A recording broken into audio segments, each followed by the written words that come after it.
You're listening to episode 89, How to Talk with Kids About Disabilities. Hello, my friends. I'm so happy you're here today. I'm also excited that it's another 12-minute talk. I feel like we haven't gotten to do these in a few weeks, which is great because we've had so much other really cool content and really amazing stories. So I always love that, but I love when we can refocus on how to talk with kids. So today I'm interviewing Dr. Brittany Ferri. She is an occupational therapist. She has found a passion in talking with kids about disabilities. And so Dr. Brittany Ferri talks about her program Social Fly. It's a social and motor skills curriculum that educates kids ages 5 to 12 about disabilities. I feel like this is great for parents, this is great for teachers, child life specialists, just anyone who is interested in learning how do I talk to my kids. So we are going to be talking with her really quickly. You're going to get a lot of great content, a lot of information so that you can more eloquently and confidently speak with your children. My name is Brittany Ferri. I am an occupational therapist. I have my master's in OT as well as my PhD in integrative mental health. I've been an OT for around 6 years. I worked in a lot of mental health settings to start. And then a couple years ago, I transitioned full time into my business, Simplicity of Health, which is a health writing business. And I also do a lot of consulting and program development and product creation and things like that. So you're not busy at all. Not in the slightest. um, it sounds a lot kind of like my journey about like having your profession that you love and then also wanting to branch out because the information we have is so important and parents are so deserving of knowing it that you just want to get it to as many people as possible. Am I on the right track? Yeah, 100%. I really loved being in the clinic, but I feel like my reach is a lot broader these days, and that's really where I'm feeling the most impact. I get a lot of positive feedback from the writing and content creation and all that, and I just really know that people are picking up what I'm putting down, and people are using the information the way it's meant to be. Oh, that's so great. Well, we wanted to get you on today to talk about you've kind of developed this program called Social Fly, which helps kids, be educated about motor skills and social skills with kids with disabilities from about 5 to 12. Is that right? Yep. Okay, awesome. So tell me, how did you develop that program and what are some of the key takeaways you want parents to know through that program? So it's a really unique program. I found it really important for kids to not only learn about disabilities, but still work motor skills and social skills that can be so tough sometimes. And especially throughout our pandemic, kids aren't really getting the interaction that they need sometimes. So it's really important to have a program that kind of works on that and can go with you anywhere that you want to go. They can use it at home, they can use it in school, hospitals, wherever. And so I really wanted to make it also available to parents because I know that parents want to play a really big role in their child's life and progress and development. Parents were really able to use resources like this at home to kind of have that one-on-one with their kids, help them through things and really encourage that development. Yeah, I think that's perfect. I think as soon as you get a parent in front of a medical professional, no matter who it is, they immediately can feel inadequate, overwhelmed. And so the more easier it is for like kind of the word you're using guide to help guide parents, that just sounds like the perfect program. And so is it just for kids with disabilities? Is it for all different kinds of kids? It's for all different kinds of kids. So, I mean, the premise of it is that it talks about disabilities and lets kids know that either they're not alone in their disability or there's other people out there that are different from them, but it's nothing to be afraid of or intimidated by. So that's kind of the premise of the educational material, but it has a whole ton of activities, based on motor skills, both fine and gross, cognition, sensory processing, motor planning, lots of things that are really crucial to kids' development during that 5 to 12. Oh, that's amazing. So it sounds like it could be both for kids who have the disabilities and kids who don't. And I guess Correct. what are the things that you want parents to take away as they're kind of going through this guide? How do you want to empower them? And I mean, you've got parent ears right now. So what do you want to tell them? It's really important to be, doing as much as you can at home. I know so many parents can struggle with, having other kids and really busy schedules and, their own issues to deal with, which I totally understand. But the therapy is only as good as what you're doing at home. So I would encourage parents to always ask their healthcare providers, therapists, counselors, whoever their child's working with, ask them how they can make that progress at home too. It Mm. might not be sitting down for a couple hours every night to do certain activities. It might not be as rigid as that. It might just be doing something a little bit differently during your morning routine to give your kid that independence to participate in the process. It really can just be small changes in behavior that really help encourage that independence and skill building in children. Wow, that's like kind of a mind-blowing thing you just said because as a parent, I think that in order to do therapy at home, like you're saying, I need to have everything ready to go in this space in this perfect way, just like, we see it when we're at the occupational therapy office. But that's not what you're saying. You're saying there's ways to integrate it into the life that you already have.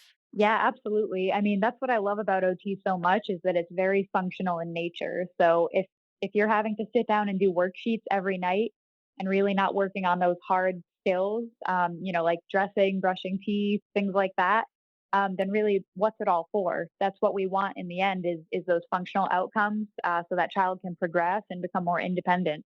We'll be right back. If you are looking for a way to make a child in your life smile, then you have to go to smilemakers.com and go through all of the must have toys, stickers, and prizes for kids.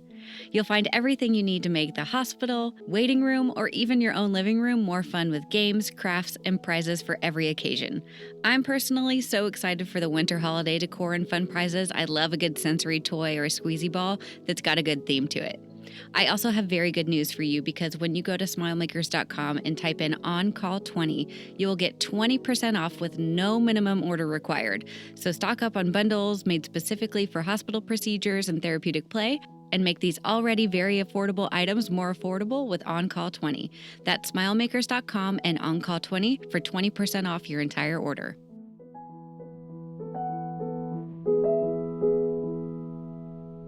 So that's enough from me. Let's get started. Okay, gotcha.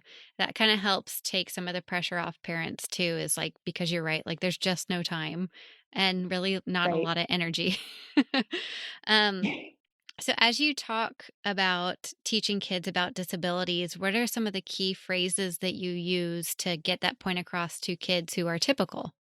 So a lot of times we really just talk about a little bit different than them. Or, we're using words that are simpler, but words that really aren't stigmatizing. So if we're talking about maybe a child with muscular dystrophy, we're not really saying something like, oh, they're weak, they can't do XYZ.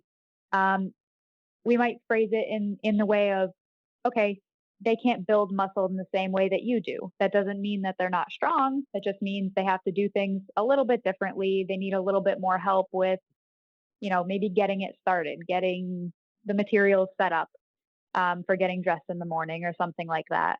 So kind of breaking it down and really explaining it in their language is really the best way to kind of eliminate that fear and that stigma that sometimes develops from the unknown. Yeah. Yeah, I see that a lot. And we've had a lot of parents express that, like, especially on the playground, if there's a child who's different, like the interactions just can get really awkward and can go south pretty fast. So Right. it sounds like kind of this guide that is teaching you not only how to promote independence with your child, but also teach about disabilities is almost two different programs in one. Right, exactly. That's why I love it so much, but maybe I'm partial. Yeah, exactly. That's okay. We like that. Um, and so we talked about how who this program is for, how you can work it into your daily life, and then what is something else as an occupational therapist that you want parents to know? A lot of times it really just takes having those tough conversations with your kids. It might be a little tough at first, if they ask for, where babies come from or, why things hurt the way they do, especially if a child has a chronic condition or something like that. It can be difficult to answer those tough questions, but honestly, it makes such a big difference in the long run if you actually sit down and talk to them about it instead of either sheltering them from it or ignoring it or even worse, lying to them. You just kind of have to break it down in terms that they understand. So maybe liken it to a favorite show that they have, or a video game character that they're really familiar with. Kind of incorporate, an anecdote or some sort of analogy using what's familiar, what they already know, and chances are they're going to relate to it a lot better. Oh, yeah. I think that's great advice. Like, my dad calls it run to the danger, but you can kind of use it in this situation with kids and right rather than shying away and making them more worried about why you're not talking about it or getting a straight answer, you're just hitting it head on. It Right. reminds me of I had a patient once before surgery. I don't even know how we got talking about it, but they asked, like, where do babies come from? I guess because we were talking about, like, we just had this open relationship of like talking about medical things. And so I kind of looked at the mom because he was point blank asking me, like, you said if I have questions, we can answer. And so what happened was I just repeated back. I said, "Well, where do you think that babies come from?" And he had this whole story about the stork and, like how babies come through like this tunnel and then they get put in there.